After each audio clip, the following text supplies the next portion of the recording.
Hey, what's going on, everybody? How are y'all? Hope you had a good weekend. It's our weekend wrap up, and you're listening to Juicebox Heroes as always. I've got the Dubon Fan Club president, Mr. Chris Moreno, Sweet Bee Bones, Mr. Brawls in town. I'm one. Oh no, it looks like he he was. he bailed. I don't know. All right, so I guess I'll take the intro now. All right, so thank you. I don't know what happened to PK. Hopefully he'll be back soon. Again, this is the weekend wrap up. Let me pull him back in. Looks like he's ready to rock and roll. There he is. How about that? That's that awesome AT&T AOL internet that he's got rocking. This is supposed to be God bless fiber. him. It's supposed to be fast. It's more like slow and inconsistent. But anyways, fellas, how was y'all's weekend? Man, it was good. Busy. A fantastic weekend for Astros baseball. A fantastic homestand for Astros baseball. Just catching up on things I didn't get done during the week. So yeah, man. Browns, how was your weekend? It was great, man. Got to head down to Dakin Park this weekend, so that was pretty cool. Not too excited about the game that I got to go to, which I'm pretty sure you guys can figure that one out. But other than that, yeah, it was great. Got to go with my son. We had a great time, even though the score didn't exactly go the way we wanted it to. But other than that, hey, it was great, man. Had a great weekend getting stuff done and all that. So, PK, how about you, buddy? It was a good weekend. Good. We had future father-in-law's birthday on Saturday. That was down in Tiki, so that was a good time. Today, we were at a beach volleyball tournament in Lake City. My daughter got second place in a rain-filled tournament. But it's pretty cool, man. So it's good. She's got a couple more. She got one more tournament. Then she goes to Virginia for a week for a national beach tournament. So pretty pumped, man. It was a pretty good weekend. But look, let's get into these Stros, huh? They are. This homestand was 5-1, 5-1 homestand. Oh, there he goes again. All right, yeah. So I'll pick up where he left off. 5-1 homestand for the Astros. You come off a big sweep of the Philadelphia Phillies, coming into. I don't want to say it was a pretty emotional series, but you have the return of Ryan Presley and Kyle Tucker coming into Dyken Park. And, I wasn't there. I don't think I had a chance to watch. How good was the video package, if anybody saw it? I didn't get to see the video package of what they put together. The Ryan Presley one they put out on Saturday when we were there, but I hate to say it, I had already left by the top of the eighth. That's when Colt and I decided was probably the best time to depart Dakin Park. So anyway, so that's when they put out the Presley one. I did not see the one for Kyle Tucker. I did watch all three games. One live, obviously Saturday and Friday, and today I watched on sports, whatever it's called, on Fubo. So anyway, but no, I didn't see any of them. So yeah, I just saw the one. A couple people, reposted or showed a few minutes. Oh boy! All right, so PK's having a rough grace. night. I can see how tonight's gonna go. Yeah, I mean, I saw bits and pieces of the one they did for Kyle Tucker. But I mean, I figured, it was going to probably be, like showing all of his highlights. I'll be honest with you, I didn't look at it. I really didn't care about it. I mean, the way I see it, he wears a different uniform, so it is what it is as far as this point. But yeah, I mean, like, it was again, it was good to see. I mean, I don't even want to say it was good to see, but we got to see a couple of familiar faces come back to Dyken Park, and we got a hell of a series to go with it. I mean, we had some ups, we had some downs, we had some drama with close games. I mean, but the way this homestand has went, I mean, like, it is not for those who have high blood pressure, because if you're looking for the game to be wrapped up by the fourth inning, this was not your baseball game at all. Actually, not. All six of them were actually pretty well, five of them. But yeah, Browse, me, what really kind of stuck out to you in that first game on a Friday night? I think that was the game that we jumped up on them offensively. I mean, they kind of got some garbage points, towards the end of the game. But I think that one was 7-4. Yeah, it was something like that. The one thing that I will say is the with us coming into the series, there was so much hype into it. It's, obviously Kyle Tucker, Ryan Presley coming back, and they're going up against Cam Smith, who the Cubs gave us, and that kid's just been absolutely on fire. So it was just even before first pitch on Friday, it was already an anticipated, like, really big series. So, Friday, man, that was a good game. That was definitely a good game. Cam came in, had some pretty good offense coming through there. It was a lot of fun to watch. That's all I'm going to say. And hey, before we even get to it, I will say for the series, correct me if I'm wrong here, all three of us were 2-1. Is that right? No, that's not right. No, that's not right. No, I put all my chips in. I went for the sweep. Oh, that's right. You went for the sweep. Yeah. And no, I'm not being a jerk and just trying to do that. No, it's fine. I mean, just go ahead and pour salt on the wound. That's cool. I mean, but yeah, again, like I kind of figured that Brandon Walter would have a kind of a bounce back pitching performance, but man, he pitched lights out too. I mean, I don't think those full runs. I mean, I don't have the stat line in front of me. But yeah, I mean, call it a bounce back. I mean, that was a fantastic start that Brandon Walter had. And again, I mean, we're seeing this is starting to become, I don't want to say, a broken record. I mean, but man, how key is it for these younger pitchers that you're calling up from Sugarland to come up, contribute, and lessen that, lessen the stress on pitchers like Fromber and Hunter Brown, because you got guys like Colton Gordon, George Costanza when they called him up, and you got Brandon Walter, and these guys are not doing more than just pulling their own weight. I mean, they're out there, pitching fantastic games against really good baseball teams. I mean, the Cubs were first place in the Central. I haven't looked at the updated Central standings, but the Phillies were in first place. The Cubs were in first place. I mean, you're kind of rolling into a trap series, coming up on Tuesday with the Rockies before you gear up towards the Dodger series, another team that I'm pretty sure they're in first place in the West. But yeah, man, I mean, like, fantastic pitching performance by Brandon Walter. And then we roll into pretty much I don't want to say it was the best unkept secret, but I think everybody kind of knew that Saturday was going to be Lance McCullers coming back from his little stint on the injured list. And his bounce back start from being hurt did not go very well. From, like I said, I watched the first couple innings, and then we left from my niece's birthday dinner, and so, but I did know, like I said, I watched enough to where I could definitely tell. I don't know if he was just rusty or it's just maybe he was amped up because he's back. He's at home. He's pitching against the Cubs. You got Kyle Tucker coming back in town.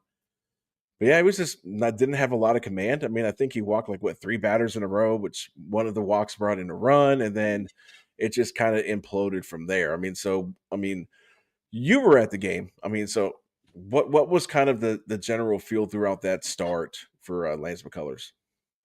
Well, I mean, his mechanics looked fine, and that was the whole thing. It's like, he came out beginning of the game, warming up. I mean, his pitches were snapping right into the catcher's glove, looked really good. First 2 batters looked really good, and then he was starting to lose a little bit of control. And I don't know when he lost it altogether, but I'm going to say probably about the 4th batter, because he had 2 outs, and then he had a runner on first, and then he walked the bases loaded, and then with the bases loaded, he walked a runner in.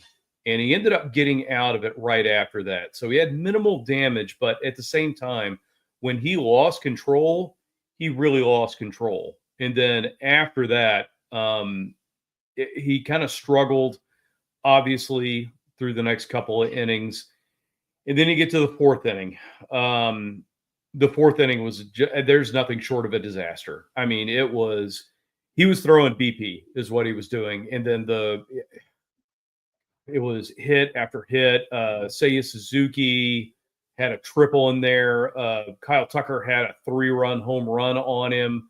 I mean, it was a really, really nasty inning, and they finally ended up pulling him. I didn't see what his final stat line was. It could not have been pretty at all. So, we were talking about, LMJ, just get in there, try to whittle down your ERA, keep trying to get that pitch count up, try to do what you do. It didn't happen. Yeah, not so much. It got worse and worse and worse as the game progressed. So anyway, they brought in Okert kind of as an emergency kind of stopgap. He came in.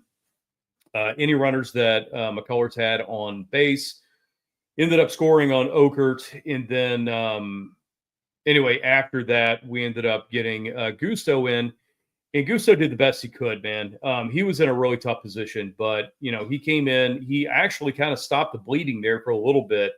And then towards the end of his stint, it looked a little ugly as well. So it's, I will tell you, you can go look at the stat line. If you had Cubs playing on Saturday in your fantasy baseball league, congratulations, because guess what? They all had really good stats.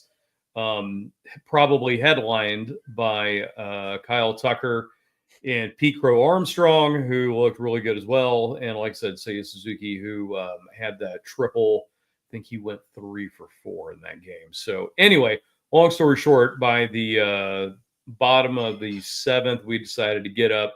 By the top of the 8th, we were out of there. But and I listened to the rest of it on the way home. But it was pretty bad, man. Yeah, I mean, so there's a couple things I wanted to take out of that out of yesterday's game. And one of them was, you had that cool little you had that cool thing happen where Tucker went deep, and then you had Cam Smith go deep, and then you had Isak Paredes go deep. So pretty much every offensive player that was involved in that Cubs-Astros trade in the offseason all hit home runs. So that was kind of cool. But the main thing that I kind of want to get into is Lance McCullers, because, I was kind of looking at X after the game last night. And again, man, it's easy to beat up on anybody, right, who's had a bad start, right? So I don't want to be that guy who beats up on somebody because they had a bad start. But like the range of comments that came through, like, oh, McCullers should have had a rehab assignment down in Sugarland. Well, Sugarland's playing in, I think, Las Vegas right now, so I don't think they were going to do that. And I'm not quite sure. I think Corpus Christi was home over the last couple of days. I mean, but Gusto should have started. So I have the stat line from that game because, like I said, I wanted to talk about McCullers. So his final stat line for Saturday was 3 1/3, 7 hits, 8 runs, all of them earned runs, 4 walks, 1 strikeout, 3 home runs. So my question is this, and we've seen Lance McCullers get rocked before, right? He had that one game where that dude who was gambling overseas was threatening his family and stuff, but with another, I don't want to call it an implosion, but essentially, when Lance is off, he's off, right? I mean, there's a pretty big, massive fall off, right? So have you seen enough from Lance McCullers and all of his starts? Now, again, he's had fantastic starts, but he's had some pretty abysmal, starts as well. Is it too early right now to kind of be concerned about Lance McCullers? Like, is it too early to say, okay, maybe this guy doesn't have it, or is this just being an overreaction from, because everyone's riding high. You just swept the Phillies. You took the first game, pretty easily over the Cubs on Friday. And then you have, you have this, we'll call it an implosion by Lance McCullers. Is it too early to say to be concerned about McCullers yet? Or is it just kind of an overreaction from how things went yesterday? Well, I think you chose your words perfectly, because concerned is the right word. Should we be concerned? Yes. Should it be a level 4 fire alarm concerned? No, absolutely not. And you were even talking about the comments. I was looking at some of the comments. Some of them were like, "Oh, he should retire. This is ridiculous." Yeah. Why didn't there's some that were over the top. I mean, it was pretty bad. But the one thing I will say is the one that you brought up, where should he have had a rehab start? I honestly think he should have. Lance McCullers is not a young guy anymore. I know he doesn't have the miles on his arm that, a lot of the pitchers his age do, but it's because of the injuries that he's had. And I'm kind of surprised because the Astros have been so careful with him in the past, especially bringing him back in the last 3 years, that now they're going to just be like, you know what, we'll go ahead and put you in for that TBD start. I agree. I think Ryan Gusto should have got that. Now, keep in mind, this is hindsight because, we saw what happened in the game. Who knows what would have happened if maybe one thing would have gone differently. We don't know if there was something maybe in his shoulder, maybe in his wrist, maybe in his elbow that just didn't feel quite right. And he was just trying to work through it. Now, so the one thing I will say about that is if that is the point, I hope that LMJ is a little bit more transparent with the coaching staff and the medical staff and saying, hey, look, something didn't go quite right.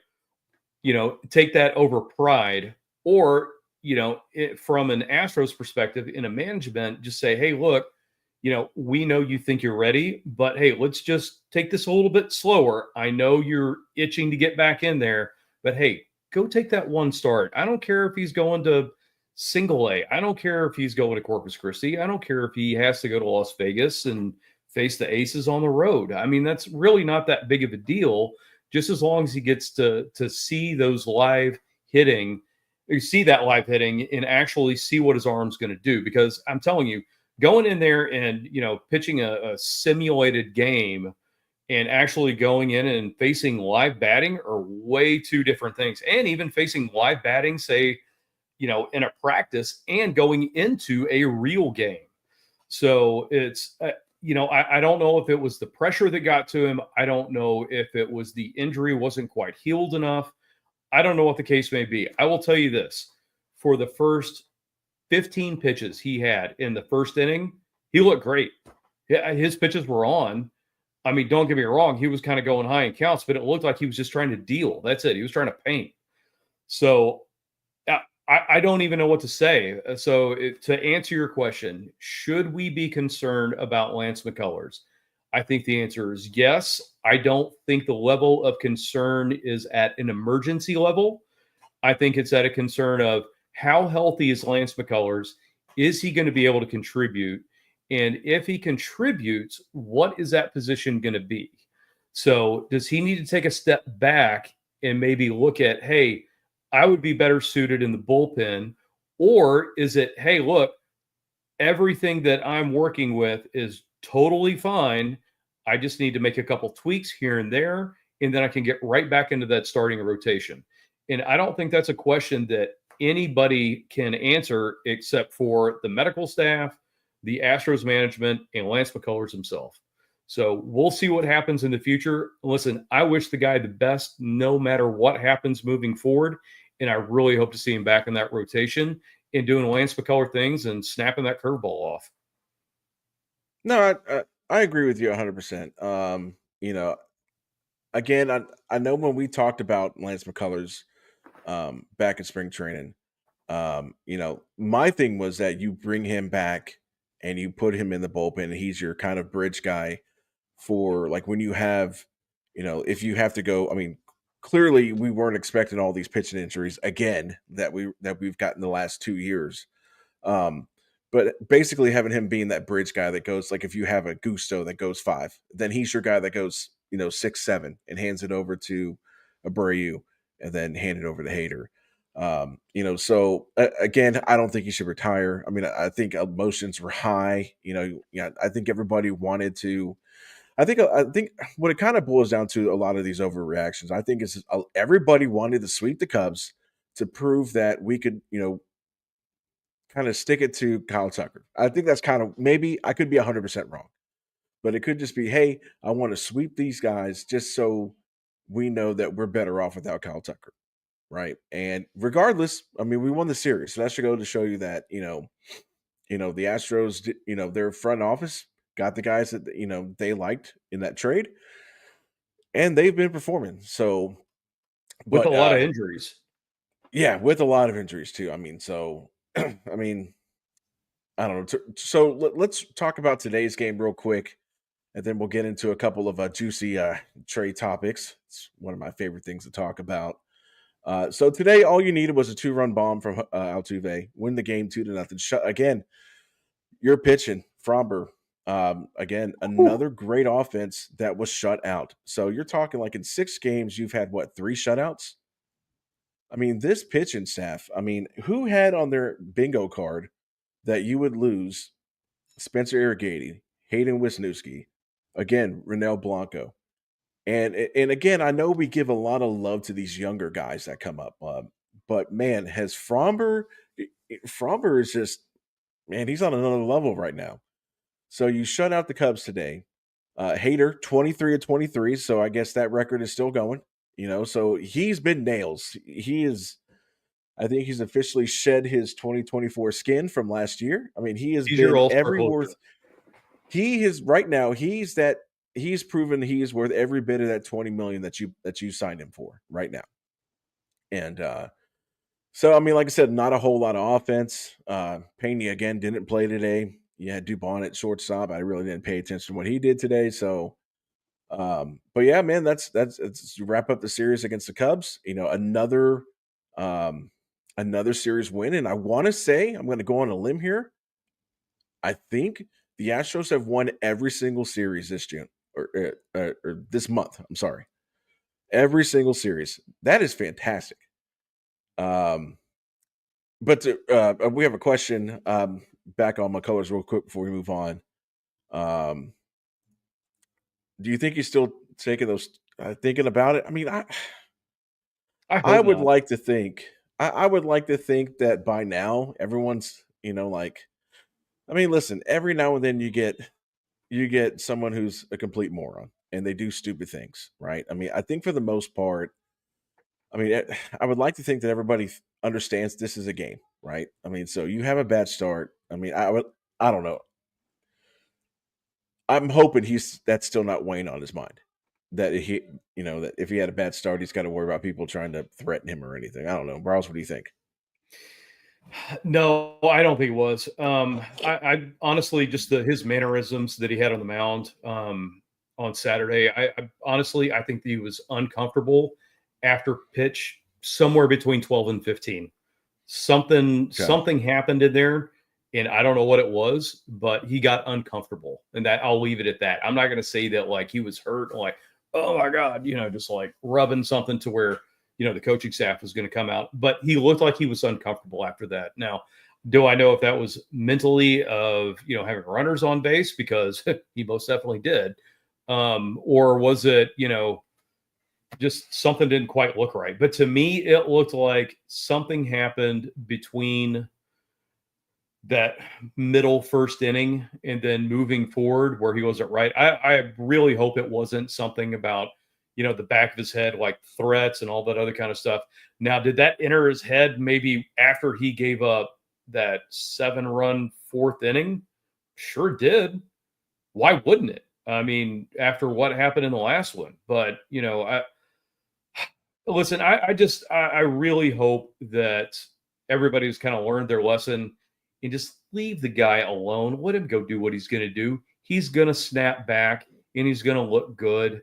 Don't worry about it. And I really hope that it didn't bother him. And I hope moving forward that he's going to be fine. I agree. All right. So you ready to get some juicy trade rumors? Let's do it. All right. So the most recent one. Now I have 2 that I want to talk about. One is actual, I think it's report from Bob Nightingale. The other one, I was watching a YouTube video this morning. I was like, man, this is a very intriguing trade. So I'd like to get your feedback on it. So obviously the one that everyone's talking about is there's a report from Bob Nightingale saying that the Astros are very interested in acquiring Cedric Mullins, the starting center fielder from Baltimore. So how do you feel about that? I mean, it's another lefty at bat, right? And that's where I was getting into. I was going to say lefty at bat or lefty bat. So there's a plus right there. Speed, there's a plus right there. Now, what I've seen from Cedric Mullins the last 2 seasons, I'll go 2, not 3. Anyway, 2 seasons is that he's been on the decline. He had one amazing season with the Baltimore Orioles where dude was on fire. He was hitting over 300. He stole, it was over 40 bases. And he had power. He was getting RBIs because he was hitting like 5th or 6th, I think, at that point. And then they kept moving him up in the lineup. He looked really good. However, last season, he didn't look that great. And this season, he's been kind of mediocre at best. So now I like the speed. I like the left-hand bat. But other than that, honestly, give me Jake Myers in center field. I'd rather have him. I'm glad you brought that up because the more I think about Cedric Mullins, I understand he's another lefty at bat. Cool story. But basically, to echo what you said, it's like we have our own Cedric Mullins in center field, and his name is Jake Myers. And on top of that, I mean, Cedric Mullins would be a rental. So he'll play, a month and a half, 2 months. Now, granted, he's not a pitcher, so you're going to see him almost every day. But then he leaves for free agency at the end of the season. So my question is does Cedric Mullins put you over the top? Is he that much better than Cam Newton? Oh, good God. Cam Smith in right field. What happened there? I'm pretty sure he's better than Cam Newton at baseball. So, Cam Smith in right field, Jake Myers. I mean, is he that much better that go get Cedric Mullins to move Altuve back to second? That's my question. Because, again, I feel like we have a guy like that, and his name is Jake Myers. And I can tell you right now, not looking at Mullins' average, but I guarantee you Myers' average and is above that. And I'll take Myers' defense over Mullins' defense as well. Agreed. I will take him, though, over Hummel and Trammell. So, yeah. But I would like to think, too, so if you make that trade, that tells me that you're sending Jacob Melton down to AAA. And, clearly, because there's no point to have Jacob Melton up in the majors if he's not going to play every single day. Actually, I have a question on that. So now that we're kind of talking about that, have we heard anything about Zach DeZenzo coming back? Because if you get DeZenzo back, you can put him in left field, and that's even better. Well, the last time I went through, the last time I went through the injuries, he's still TBD. So there goes that. So again, depending on the package, depending on what happens between now and the trade deadline, if it's me, I'm a no-go on Cedric Mullins. That's just me. Yeah, I kind of agree. It would have to be the most minimal trade package ever, and then you're putting one of the fastest guys in all of baseball in left field. So, because you're not offsetting Jake Myers. I'm sorry, with the season he's had, dude, he's hitting second in the lineup right now. Again, you're trying to add to this offense, and even if you look at his numbers, and I guess you would have to look at his numbers compared to who else is playing the outfield, right? So you would move Altuve to second. So it would be Cedric Mullins versus Taylor Trammell. Okay, I'll take Cedric Mullins. Cedric Mullins versus Cooper Hummel. I'll take Cedric Mullins too. Cedric Mullins versus Jacob Melton. That's where it gets a little sticky for me. It's like I'd rather see what you have in Jacob Melton. He hasn't looked overmatched, in the major so far until he got hurt. I feel like if you're going to add a bat, it needs to be an impact bat. And again, I'm not saying go out there and go get, I don't know, whoever the most impact bat is right now. I'd have to go and look. But I think if you're going to get somebody, it needs to be a plus addition. Again, you know what I'm saying? Like, I feel like a Mullins is kind of like, it's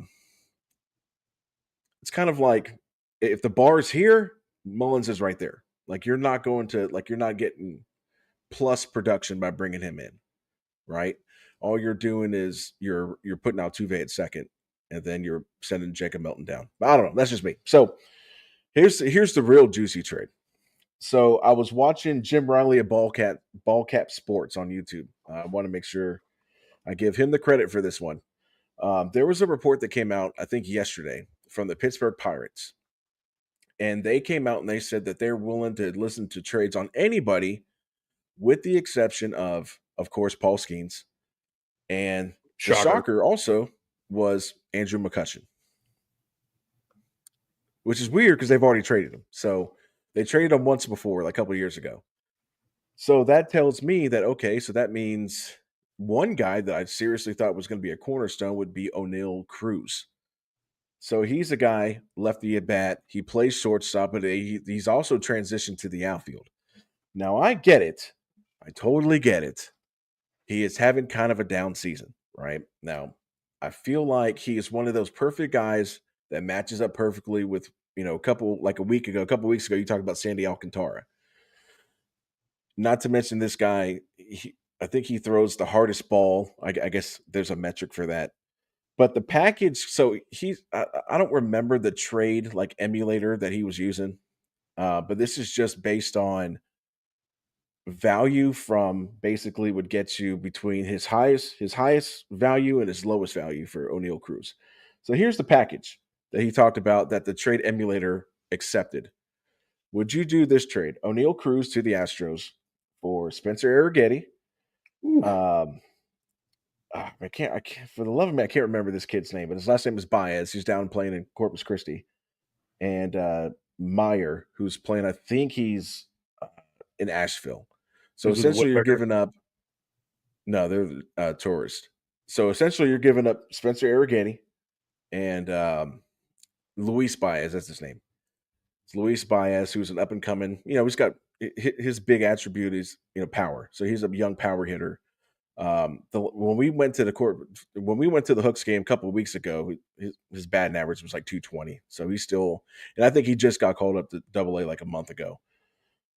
So if you're Dana Brown, would you make that trade? Knowing the pitching that you have, would you make before that I answer that, when you were at the game, thank you for snagging the hat for me. Appreciate that. Oh, yeah, man. Gotcha. Man, that's tough. I really like Spencer Arrighetti, but I will tell you one thing: O'Neal Cruz is a beast, and okay, so he's controllable for exactly. What? He's got another 3 years after this season. 3 years. Okay, I was close.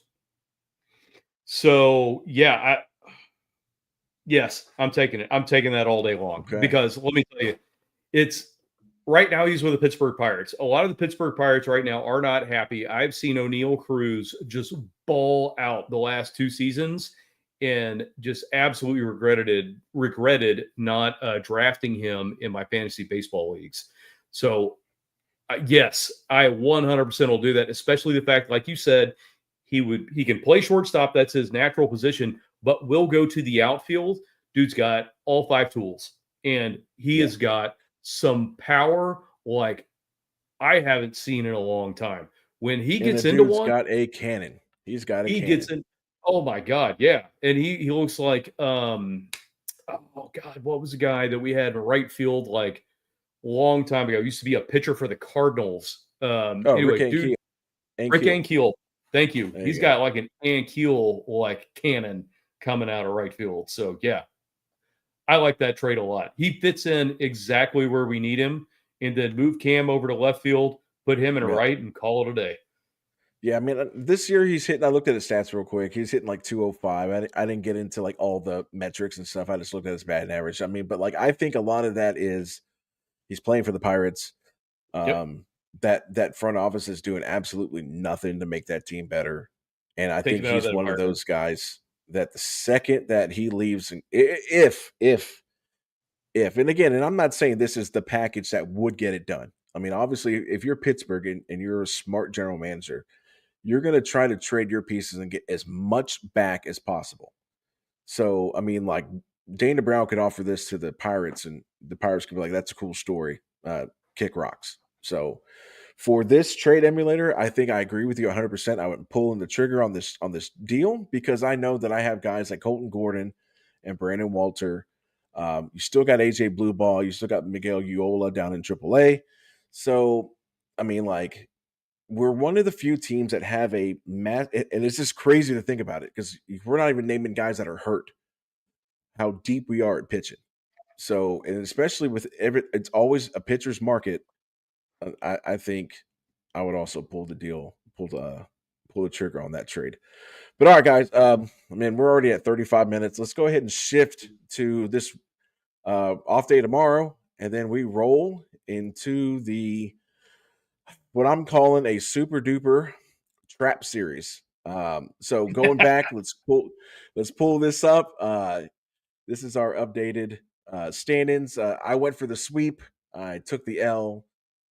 So Browse, you picked up a game on me, and I took a step back from PK. So there you go, man. You're on the road of pulling back in, making this a three team race over here. I hit the 2-1. All right. Yeah, there you go. So I guess I'm going to hand this over to you and tell us about what we got coming up for this Rockies series.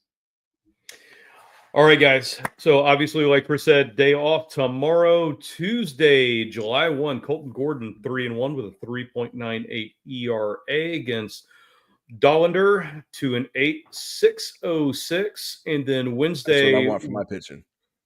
We've got Big Money Brown 8-3, 1.74 ERA against Gomber 0-1, 6.14. And then Walter 101, 3.34 against Kevin Freeland 1-9. Poor guy at 5.56 ERA. Those are some pretty tough records. It's pretty not tough. Pretty. So looking at this, everybody knows the Rockies are just terrible. You see the record 18-65. I probably should have just put 66, but at the time I made this, they were tied into the ninth. So I gave them the benefit of the doubt. I didn't update anything. But yeah, it is tough to be a Colorado Rocky right now. And, you look at those ERAs, those records, they're tough. Everything about this series screams it's a trap series. It basically is a trap series because right after Colorado, when we were all wrong last week, I was wrong last week. After Colorado, then we have the Dodgers. We have the Dodgers starting on July 4th. This series is so easy to just say it's a sweep. This team is hot garbage. You got Hunter Brown, you got Colton Gordon going, you got Brandon Walter just come off another fantastic start. You're playing in Colorado. So, and the the Rockies have just won 18 games in whatever 18 plus 65, I think that's 83 games. So they've won 18 in 83, if my math is correct. It's not good. Last time I checked, that's a big bucket of no bueno. So again, PK texted us. He texted us back from the grave. He's going for the sweep in Colorado. I want to go sweep. I really do, but I feel like a sweep here is too easy. We've seen before where the Astros have played down to their competition. I'm going to pull this up again just to. Chris, while you're looking at that, I want to remind you of the Mexico City series last year and how that went. I understand. I'm going to take the sweep as well. You know what? I'm going to go all in. I'm going to take the sweep. Chips all in. Yep. All right. I'm same thing. Chips all in. Whoop. There you go. So, yeah, sweep. And I'm going to go even further in that. I'm going to take – so over-unders, you have to adjust for this. So I'm going to say since they're in Colorado, over-unders are going to be 8.5 to 9 just to start, and then they're probably going to go up from there. So over on the first game, your Hunter Brown game, take the under because they're not even going to touch him, and then over on your third game. So over, under, over, and sweep, because let me tell you, they've got guys, they're pulling up from their AAA farm system. Their farm system is terrible. You think the Major League Baseball team is bad? Yeah, look at their farm system. It's even worse. So, and with basically being in mile-high elevation, yeah. Oh, and in fantasy baseball, if you have any Astros on your team, make sure you start them. Yeah, man. Yeah. Like I said, it screams it's a trap series. I know everybody is pumped. I know. I've already started the trash talking with my brother for the Dodger series coming up on July 4th. So, yeah, again, maybe we'll have him on Thursday and let him give his predictions, which I'm sure he'll probably predict a Dodger sweep or something like that. But But yeah, man, unless you got anything else, I mean, we're gonna go ahead and get out of here. Again, apologize for PK coming in and out, but that's what happens when you have that AOL dial-up internet. Again, guys, we're the Juicebox Heroes. You can find us on all your social media platforms. You can find us on X, Facebook, Instagram, and and YouTube as well. Guys, thanks for taking the time to hang out with us. I'm one of your hosts, Chris. This is my other host, Bryles. You guys have a fantastic rest of your weekend. Enjoy the day off, and then it's Go Stros. Be safe out there, guys, for 4th of July.